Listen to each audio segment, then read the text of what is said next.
Good morning mga ka-ventures. Today's video ay pupunta tayo ng Quezon City.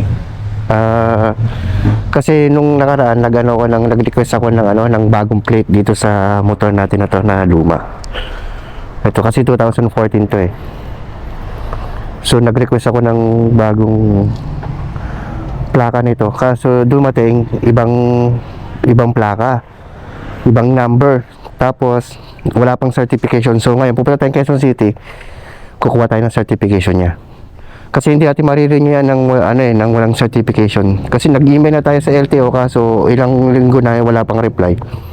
So nag-decide na ako na pumunta ng Quezon City sa LTO doon. Doon kasi naka-address yung plaka eh. So doon tayo pupunta. Ito ang gagamitin natin, ang ating Dominar 400. Balot pa. Bira kasi natin ito magamit mga ka-venture. Yung kasing maliit na yun ang ginagamit natin eh. Yung Wave 100 natin. So ito, gagamitin natin mga ka-venture. So tara mga ka-venture, samahan nyo ako sa aking bahay. Let's go! Yun mga ka-venture, babiyahan na tayo. Punta tayong Quezon City. Pinapadaan ako ng mapad sa sa MCX pero hindi tayo doon dadaan. Hindi tayo dadaan sa Cavitex.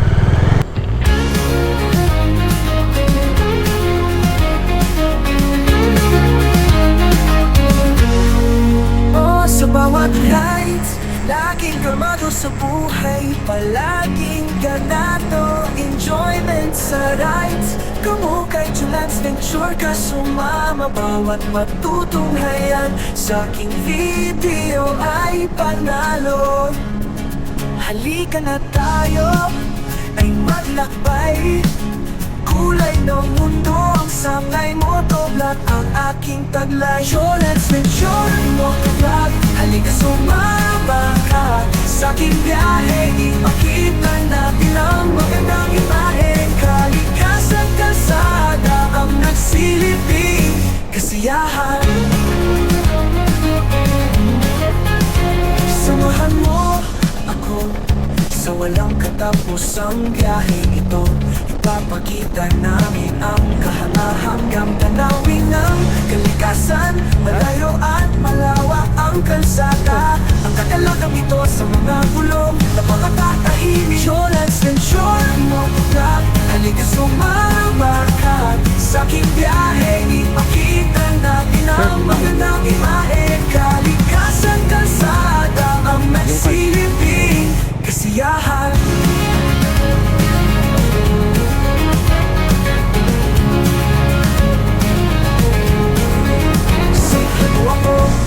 Sa walang katapusang biyaheng ito, ipapakita namin ang kahanga-hanggang tanawin ng kalikasan. Malayo at malawak ang kalsada, ang kagalakang ito sa mga gulong napakatahimik.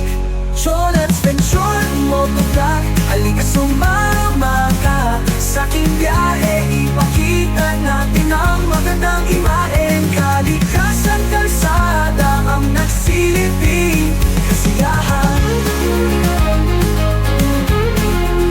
Kasiyahan. Oh.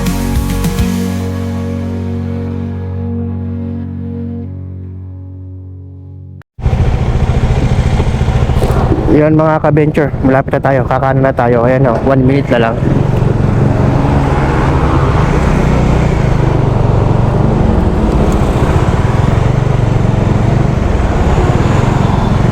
Ito na yun. Baka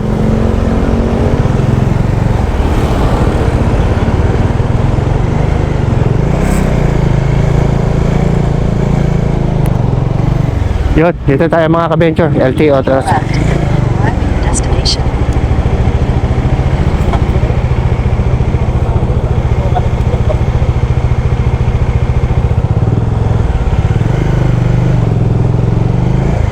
Kaya kuha po na certification. Apo. Saan po? Diretso na pa? Sige po.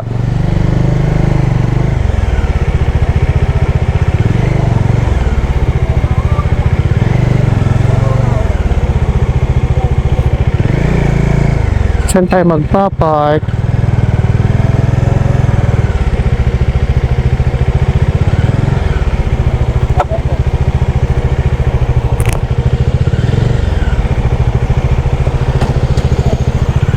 hanap tayong parking mga ka-venture. Wala, may mga ano eh. Saan? Pwede siguro, paparok tayo dyan.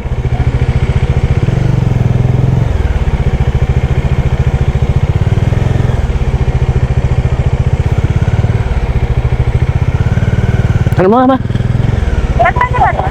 Sa kabila po yung parking natin sa kaliwa po kayo dyan. Tapos unang kanto kaliwa po.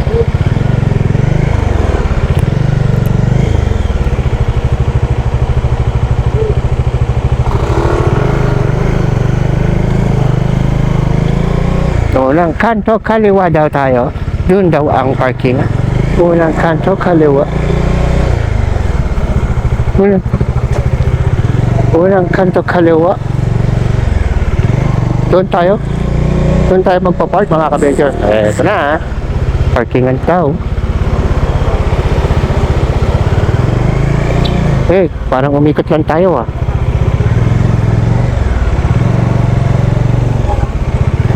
Baka dito.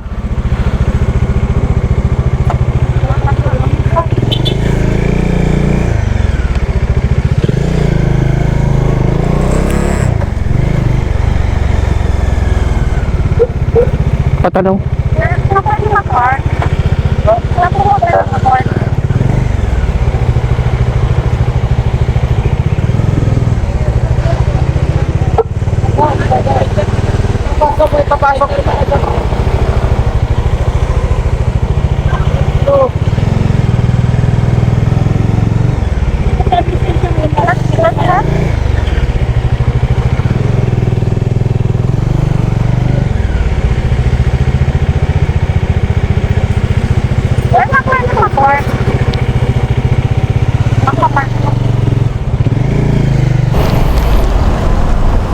Noon mga ka-venture, yun, tapos na tayo. Nakuha na natin yung ating certification. Ito, tapos may kinuha rin tayong isa sa isang motor natin dun sa store. So, dalawa na yung nasikaso natin ngayong araw na to. Ayos na tayo. Salit lang yung process mga ka-venture. Wala naman masyadong tao. So, mabilis lang talaga. Yun nga lang, kailangan mo siyang sadyain dito. Malayo nga lang talaga. Quezon City, Cavite tayo. So ayan mga ka-venture, ito tayo sa parking, tapos biyahe na tayo pabalik. Yan mga ka-venture, pabalik na kami. Siguro mga ka-venture, mas maganda ang gagawin nyo na lang, wag na kayong mag-ano sa online, yung ipapadeliver nyo sa bahay. Kasi ang mangyayari, hindi yan magbibigay rin ng certificate. Ang mangyayari dyan sa inyo, pupunta ka pa rin sa main para kumuha ng certification. So it's better na kung diretso na kayo, dumiretso na kayo kung saan kayo kaysa papadeliver nyo. Nagbayad kayo sa courier, tapos pagdating kulang pa rin, so pupuntahan mo pa rin sa amin. So mas maganda magpunta na lang kayo sa kung saan nakakaano yung plaka nyo, kung saang lugar nakaano yung plaka nyo, doon na lang kayo magpunta. Mas maganda pa, huwag na kayong magpa-deliver, kasi ganun din, useless din pag nagpa-deliver, nagastos lang kayo ng bayad sa sa pag-deliver. Makikita naman yan mga ka-venture kung saan, search nyo sa LTO tracker, makikita nyo kung meron na kayong plaka, kung saang lugar kayo nakaano yung plaka nyo. Kuwari sa NCR or sa Region 4A, 4B, ganun. So check nyo sa LTO tracker yung plaka nyo kung saan nakadestino. Doon nyo na lang puntahan mga ka-venture. Kasi useless din, magpapa-deliver kayo sa courier tapos wala rin certification. Pero may nababasa naman ako ibang comments pagka sa iba ini-email naman, kasi nangyari sa akin 3 weeks na wala pa rin yung email. So it's better pinuntahan ko na lang siya kaysa mag-antay ko sa email ng LTO. Hindi nyo rin magagamit yung plaka na bago. So useless yun mga ka-venture. Yun mga ka-venture, biyahe na kami pabalik. So dito ko matatapusin na aking video mga ka-venture. Salamat sa panonood, ingat po kayo lagi, God bless.